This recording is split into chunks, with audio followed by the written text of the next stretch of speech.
আমার পেজ থেকেও লাইভ করা হয়েছে, আপনারা দেখেও নিতে পারেন। লাইভ করিস নি? বিষয়টা হচ্ছে যে সম্পূর্ণভাবে পুলিশ এটাকে ধামাচাপা দেওয়ার চেষ্টা করছে। পুলিশ 8 তারিখে ঘটনা ঘটেছে, আজকে 24 তারিখ, আজ অব্দি 164 করায়নি।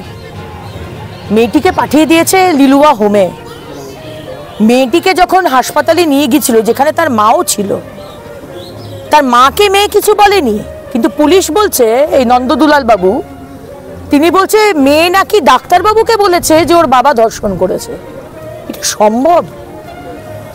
মেয়ে ট্রমাটাইজ, সেই সময়তে ছুঁয়ে মেয়ে মাকে আগলে ধরবে, মা সামনেই রয়েছে, মাকে কিন্তু কিছু বলেনি। বলছে ডাক্তারবাবু স্টেটমেন্ট নিয়েছে যে ওর বাবা করেছে, সেটাই তাকে পক্সো আইন দিয়ে তাকে ধরে দেয়। এখানে সম্পূর্ণভাবে ষড়যন্ত্র করে কাউকে আড়াল করার চেষ্টা করা হচ্ছে। এবং নন্দদুলাল বাবু এটা অ্যাকনলেজও করলেন যে এই 6 বছরের মেয়েটি কথায় কথায় সে বলেছে যে যে আমার সাথে এই বদমাইশি করেছে, অসভ্যতামি, সে মোটা করে লুঙ্গি পরে, সেটা নন্দদুলাল বাবু অ্যাকনলেজ করছে।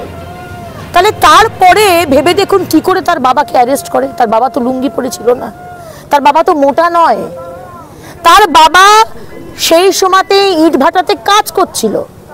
যাদের সাথে কাজ করছিল তার এফআইআর এ তাদের নাম রয়েছে, তাদেরকে কিন্তু জিজ্ঞাসাবাদ করেনি, তাদেরকে একদম জিজ্ঞাসাবাদ করেনি। মানে সম্পূর্ণভাবে কেসটাকে সাজিয়ে আজকে মায়ের 164 হয়নি, বাচ্চার হয়নি, মেডিকেল তো ছেড়েই দিলাম, মেডিকেল যে করে আপনি কি ভরসা করবেন সরকারি হাসপাতালে ডাক্তারদের? পশ্চিমবঙ্গে আরজি করে আমরা দেখতে পেলাম ডাক্তারবাবুর মৃত্যু, মার্ডার, রেপ ধুয়ে মুছে শেষ করে দিল। কিসের ডাক্তারবাবুর মেডিকেল আর এইসব কথা ওনারা আমাকে শোনাচ্ছেন? মেন তো হচ্ছে 164, বাচ্চাটা গিয়ে ম্যাজিস্ট্রেটের সামনে বলবে। আজ অব্দি সে করাবার টাইম পাইনি, না মায়ের 164 হয়েছে। তারা পরিযায়ী শ্রমিক, হতদরিদ্র, বিহার থেকে এসেছে। আজ বিহার থেকে এসেছে তাই জন্য হিন্দু, হতদরিদ্র বিহার থেকে এসেছে পরিযায়ী শ্রমিক, তাই জন্য তাদের সাথে এরকম ব্যবহার। ওই রাস্তার মধ্যে ওদের বাড়ি থেকে ইটভাটার রাস্তায় স্থানীয় মানুষরা, আমার কার্যকর্তারা বলছে সেখানে নেশা, ভাঙ, জুয়ার আড্ডা চলে। কই পুলিশ তো সেখানে গিয়ে কোনো অ্যারেস্ট করেনি, বলছে আমরা ডিটেইন করেছিলাম, জিজ্ঞাসাবাদ করে ছেড়ে দিয়েছি।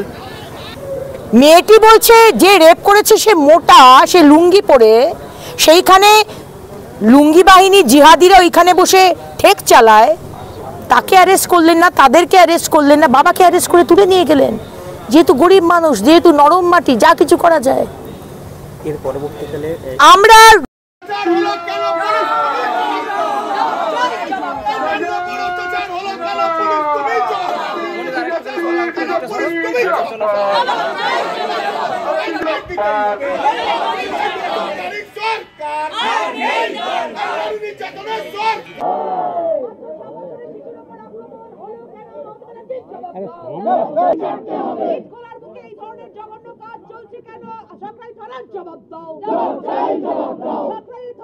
ছোট নারীদের কোনো নিরাপত্তা নেই কেন? ওসি সাহেব জবাব দাও। তাই তো বলি ওই চটি চাটা সরকার, এই চটি চাটা পুলিশ প্রশাসন, এই চটি চাটা পুলিশ প্রশাসন। আক্রাইনের বুকে ইট খোলা, ইট জঘন্য ঘটনা ঘটলো কেন? পুলিশ তুমি জবাব দাও। সারা বাংলা জুড়ে মা বোনেদের ইজ্জত নিলাম হচ্ছে কেন? পুলিশ তুমি জবাব দাও। জবাব জবাব জবাব তোমায় দিতেই হবে, জবাব জবাব জবাব তোমায় দিতেই হবে।